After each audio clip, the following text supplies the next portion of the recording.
Hi fantasy managers, welcome to FPL Team Talk. In this final video of the 22-23 season, I'm going to go on how I did in game week 38, which transfers I made, where I ended up and my overall rank. We'll have a look at the things that went well, things that didn't go so well, and we'll also talk about the mini league and who won that. So if you enjoyed these sort of videos for the last time, give it a like, don't forget to subscribe, and in the meantime let's have a look at my final game week. Now, going into game week 38, this is how my side was set up. I did give myself some flexibility. I had 2 free transfers, 3.2 million in the bank, and it was all about waiting for that final minute team news if we could, because all games kicked off at the same time. And I did get some team news, and I reacted, I think, in a fairly, I'd say boring or safe way, but it kind of panned it out for me in the end.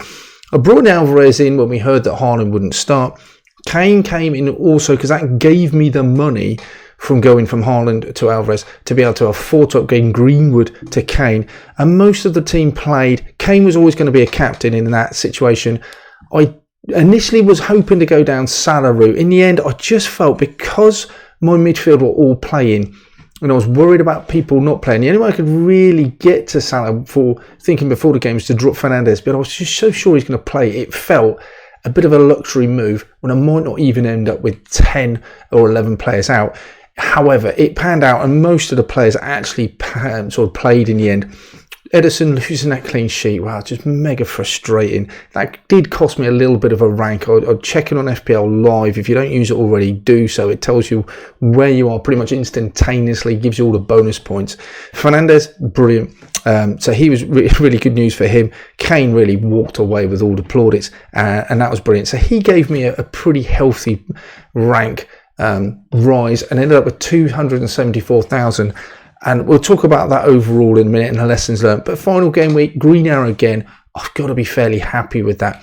So overall, when I've kind of analysed my season and talked about what went well, I definitely didn't want to take many hits this season. And I took 4, and that was it throughout the whole season. So I'm pretty pleased with that. And I just think through good planning, we were able to do that. And I kind of felt that even with some game weeks being cancelled previously in a season, we haven't had much disruption, I guess, of the COVID postponements through previous seasons as well. But just less hits was always a priority. Maybe I could have been more aggressive. We'll talk about that in a minute. But 4 hits, pretty happy with that. That would have been definitely one of my objectives at the start of the season, so I would have ticked that box. Top 2.5%. I kind of feel like I'm kicking myself between 274k. Previous season was 20 plus k, and that was great. It's just been really hard this season, I have to say. So I've got to be fairly content. If you offer me the top 2.5% in any situation where 11 million people are playing the game, I think that's really good. So I'm still happy, I guess, with 2.5%. Getting inside that top K, 100k would have been great. Top 2.5, I've still got to be pleased with that. One thing as well, when I analysed my team, is that 82% of the time I picked captain, they returned. So they either got something in that game week, an assist, albeit a goal.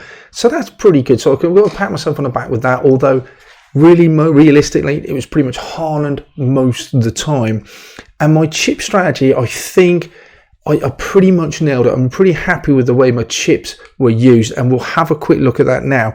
It's always impossible to know if I use them at a different day how things would have panned out, but all I can tell is that when I use my triple captain, I got a 212k rank rise. My free hit gave me 133 rank rise in that game week, and my bench boost gave me 145k rank rise.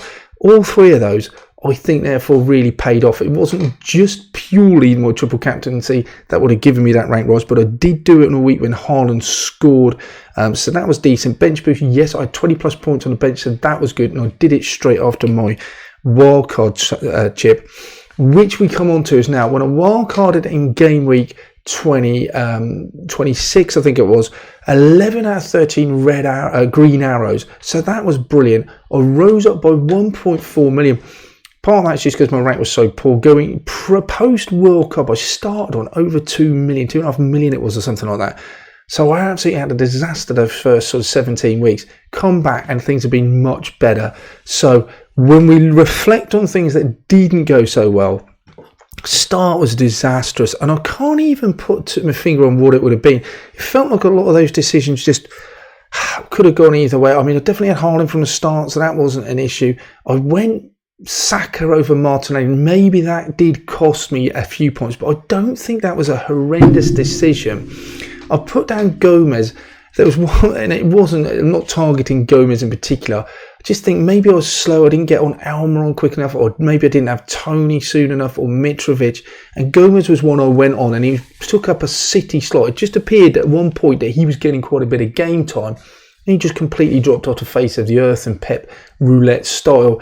And that left me with a bit of an issue because it was holding up a Man City slot. And I just was never able to transfer him out because of things happening to James and other players getting injured. So I'm picking on Gomez, but there were just one or two players that were just perhaps slow getting on to, or just when I could have picked one or the other, I didn't. So perhaps I could do better on that. The rest of it, I don't think I did a huge amount wrong.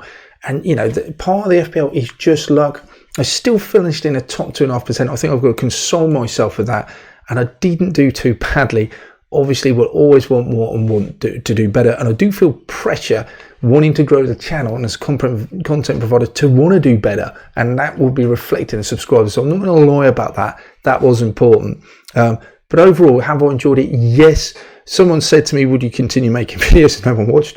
I think I would. I just enjoy it, and I just love the whole FPL experience. So looking at the mini league, I want to finish off this season. We'll be back in pre-season as soon as the price rises, as the prices are announced and teams. I look forward to going through that. I am looking forward to just a break from making videos as well, because it's don't do this full time. But James Stephens with Tiger James, he ended up with 2,586 points. So well done. I think you were 6 points ahead of second place, and you were leading going into the final week anyway. Your overall rank was 20k. So wow, that's really impressive, James. Well done. If you're watching, please, I did say at the start of the season, I would give anyone who won this an FPL Team Talk mug. Get in contact us.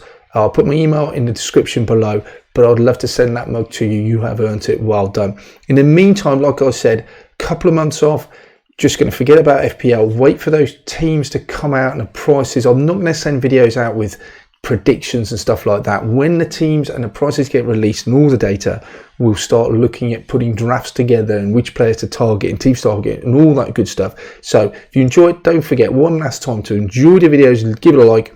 If you want to subscribe, that would be fantastic. And thanks for all of those who helped support the channel. And in the meantime, just enjoy your summer, and I shall see you ready for the next season.